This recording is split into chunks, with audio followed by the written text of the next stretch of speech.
पिछली बार आप मुझ पर बहुत नाराज हुए थे, तो मुझे लगा आप शायद मुझसे बात ही न करेंगे। बैठो। पिताजी, उस वक्त आप गुस्से में बहुत बड़ी भूल करने जा रहे थे। प्रचंड क्रोध से ही आपके क्रोध को दबाया जा सकता था और आपको उस गलती को करने से रोका जा सकता था। हुआ भी यही। पता है दाजी, किसी भी गृहस्थ का पहला कर्तव्य उसके अपने परिवार के प्रति होता है। पत्नी को छोड़कर जाने वाला ईश्वर की नजरों में भी अपराधी बन जाता है।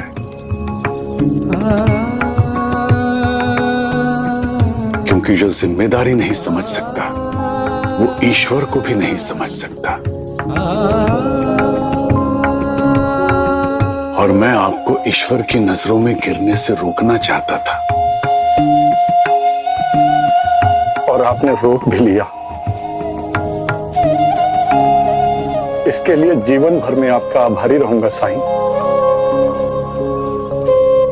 और मैं इस बात के लिए भी क्षमा चाहता हूं कि मैंने चंद्रा को छोड़कर जाने की भूल की। आपको क्षमा की नहीं, सुधार की जरूरत है दाजी। क्योंकि भले ही आप ये गलती दोबारा ना करें, लेकिन जब तक आप अपने क्रोध को खुद पर हावी होने देंगे, कोई ना कोई गलती होती रहेगी आपसे। इसलिए सबसे पहले आपको अपने गुस्से पर काबू रखना होगा। क्या गलत के खिलाफ लड़ना सही नहीं है साईं? दाजी, क्या मेरी मदद करेंगे? अवश्य साईं, कहिए। गांव में एक आदमी को चोट लगी है, हाथ में जख्म हो गया है, उसके लिए मलहम बनाना है। फिर तो मैं आपकी जरूर मदद करूंगा साईं। बताइए मुझे क्या करना है। वहां लाल मिर्च रखी है, उन्हें कूटकर लेप बनाना है। मिर्च का लेप? उस लेप से जख्म ठीक नहीं होगा, बल्कि जलन से जख्म और बढ़ जाएगा। अगर बनाना है तो चंदन और दूध जैसे ठंडक पहुंचाने वाली चीजों से लेप बनाइए साईं। यही तो आपको समझाना चाह रहा हूं मैं।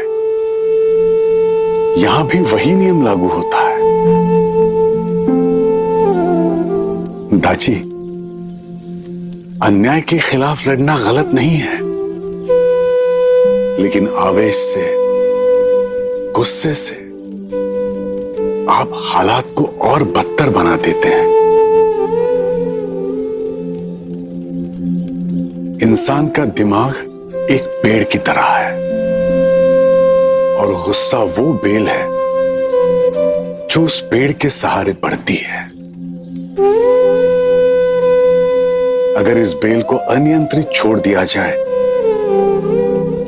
तो वो उस पेड़ को ऐसे घेर सकती है कि उसके बाद ना तो पेड़ को हवा नसीब होगी, ना ही धूप। और इस तरह एक दिन वो बेल उस पेड़ को सड़ा देती है, उसका अस्तित्व ही मिटा देती है। और इसी तरह गुस्से ने आपको आपके उद्देश्य से दूर कर दिया है ना? क्षति आपको ही पहुंची। शांत रहकर, संयमित होकर गलत का विरोध करना सीखना होगा आपको। ऐसा करने के बाद ही जो परिवर्तन आप लाना चाहते हैं वो ला पाएंगे।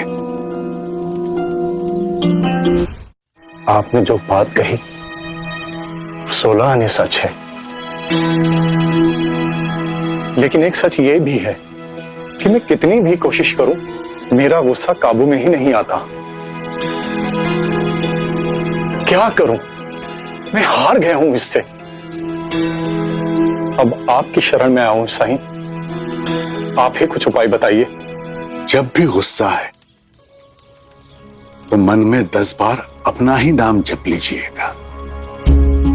रामचंद्र नाम में इतनी शक्ति है कि वो मन को स्थिर भी करेगा और सही फैसला लेने की समझदारी भी देगा। क्या इससे हो जाएगा साईं? भगवान शिव ने पार्वती माता से कहा था, श्री राम राम रामेति रमे रामे मनोरमे सहस्र नाम तत्तुल्यम राम नाम वरानने। श्री राम का नाम सिर्फ एक बार लेने से अखंड विष्णु सहस्र नाम का पुण्य मिल जाता है। इतनी शक्ति है उनके नाम में। राम जी भला करें। अष्टपुत्र सौभाग्यवती भव। ये आशीर्वाद कैसे फलीभूत हो सकता है? इसके बारे में सोचना तो मैंने कब का छोड़ दिया। आप मुझे आशा मत दिलाइए। एक बार हालात से समझौता कर चुकी हूँ, फिर मैं ये दुख नहीं सह सकती।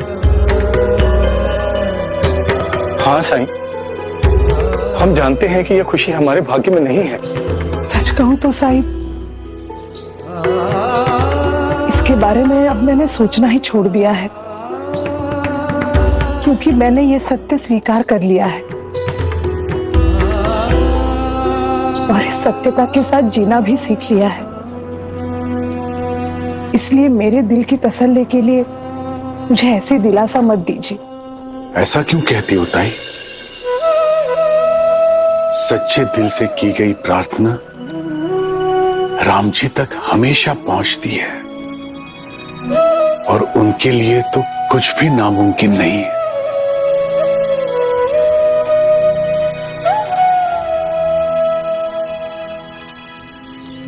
साईं, हमने सारे व्रत पूजा पाठ किए हैं, कई वैद्य हकीमों यहां तक कि डॉक्टर को भी दिखाया है, हर कोशिश की, लेकिन कुछ नहीं हुआ। एक अरसा हो गया है हमारी शादी को। अगर हमारी किस्मत में संतान का सुख होता तो अभी तक मिल गया होता साईं। और अब तो चंद्रा भी 51 साल की हो चुकी है। अब कहां यह संभव है? राम जी के दरबार में कभी देर नहीं होती है।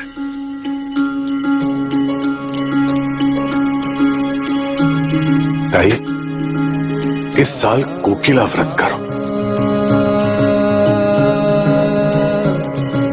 कुछ दिनों में आषाढ़ अधिक मास आ रहा है। उस मास की शुद्ध पूर्णिमा के दिन इस व्रत का आरंभ करो।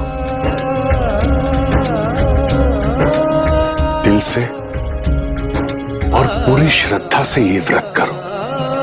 अगर राम जी ने चाहा तो तुम्हारी सच्चाई और अच्छाई का फल तुम्हें मिलकर रहेगा ताई। तेरी महिमा मेरे साई कौन जान पाया। ओम साई ओम साई ओम साई ओम साई ओम साई ओम।